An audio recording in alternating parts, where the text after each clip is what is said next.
नमस्कार, आदाब, सत श्री अकाल, जय भीम, जोहार। मेरा नाम है नवीन कुमार। आज से हम बिहार चुनाव पर विश्लेषण की एक श्रृंखला शुरू करने जा रहे हैं।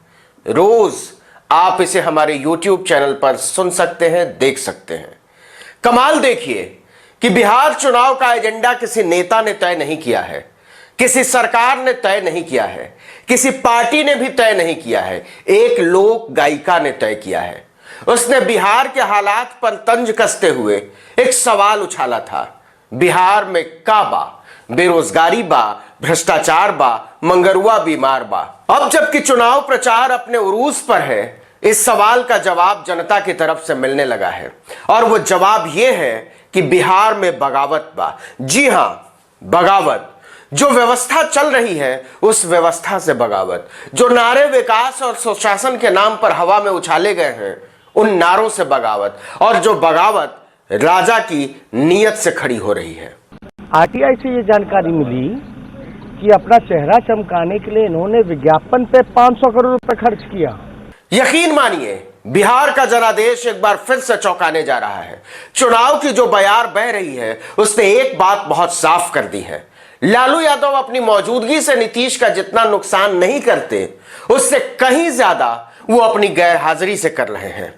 केवल 15 दिन में तेजस्वी यादव ने हवा बदल डाली है और इस हवा में नीतीश तिनके की तरह हिलते डोलते नजर आ रहे हैं। उनकी सभाओं में लालू यादव जिंदाबाद के नारे लग रहे हैं और उन्हें कहना पड़ रहा है कि वोट न देना हो मत दो, लेकिन इस तरह बेइज्जत मत करो।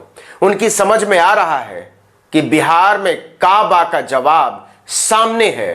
बिहार में बगावत बा। क्या बोल रहे हो जी? क्या बोल रहे हो? क्या बोल रहे हो?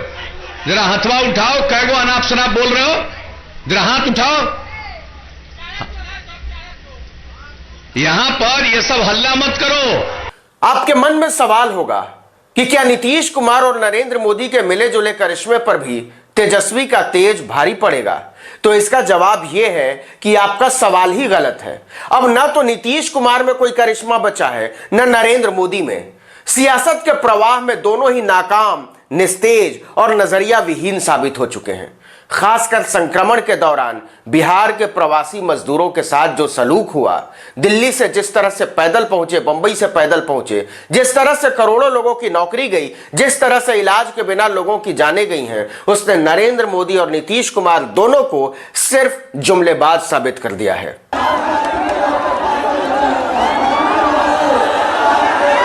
यह नौटंकी काम नहीं आई थी, फिर से ऐसी नौटंकी होने जा रही है। लेकिन जनता पिछली नौटंकियों का हिसाब चाहती है। लालू के नाम पर वोट लेकर नीतीश नरेंद्र मोदी से जा मिले, लेकिन डबल इंजन की सरकार ने बिहार को पटरी से उतार दिया। सुशील मोदी को बाढ़ में अपने सरकारी बंगले से हाफ पैंट पहनकर भागना पड़ा था। लेकिन बात इतनी ही नहीं है। बात यह है कि जनता इस नौटंकी से ऊब चुकी है और यह ऊब तेजस्वी यादव की सभाओं में नजर आती है। एक तरफ जहां करोड़ों रुपए फूंक कर भी बीजेपी की सभाओं में सैकड़ों लोगों की भी आमद नहीं हो रही है, वहीं तेजस्वी की सभाओं में बिना किसी कॉरपोरेट मैनेजमेंट के जन सैलाब उमड़ रहा है। यह तस्वीर बहुत कुछ बयान कर रही है। इसे ऐसे समझिए कि बिहार में नई सत्ता के लिए लड़ाई सीधा सीधा अगड़ा बनाम दलित पिछड़ा में बदल चुकी है। नीतीश कुमार और नरेंद्र मोदी का सारा करिश्मा केवल भूमिहार, ब्राह्मण, कायस्थ और कुछ हद तक कुर्मी तक सीमित हो चुका है। बनिया भी इसमें जोड़ लीजिए। इसमें आप चाहें तो एक छोटा हिस्सा महापिछड़ी जातियों को भी मिला लें।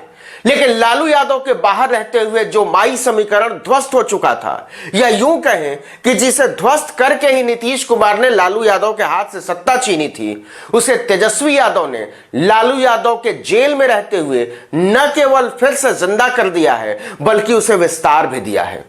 आज मुस्लिम यादव के साथ बहुत बड़ा हिस्सा दलितों का जुड़ चुका है। रामविलास पासवान के निधन के बाद पासवान और रैदास की उम्मीद भी चिराग पासवान नहीं, तेजस्वी बन चुके हैं। कम्युनिस्ट पार्टियों के साथ हाथ मिलाकर तेजस्वी ने जो राजनीतिक परिपक्वता दिखाई है वो वोट में भी तब्दील होने जा रहा है। यह बात लिख कर ले लीजिए। और यही नीतीश कुमार नरेंद्र मोदी के गठबंधन का दिल दहलाए हुए है। ऐसे ही हल्ला करोगे?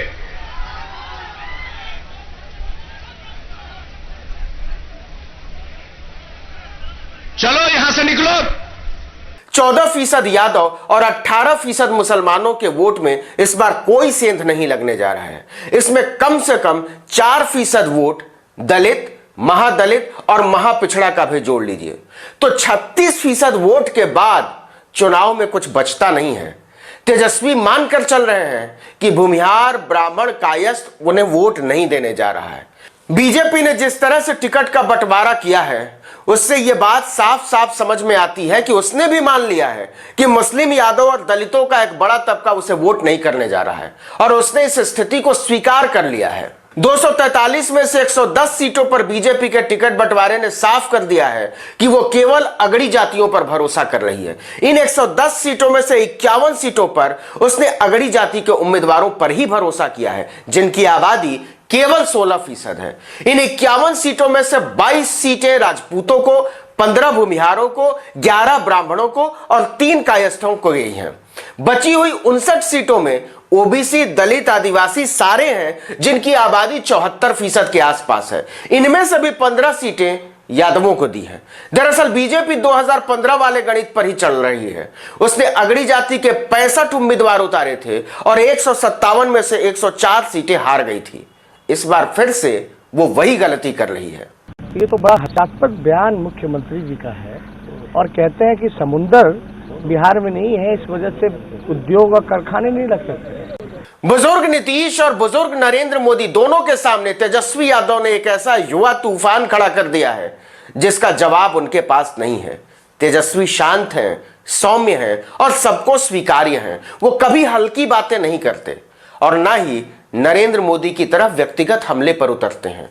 उनकी इन्हीं अदाओं ने बिहार के पिछड़ों, दलितों, शोषितों, पसमानदा अल्पसंख्यकों को व्यवस्था का बागी बना दिया है। सवाल तो कायम है कि बिहार में काबा, लेकिन जनता ने जवाब भी उछाल दिया है, बिहार में बगावत बा।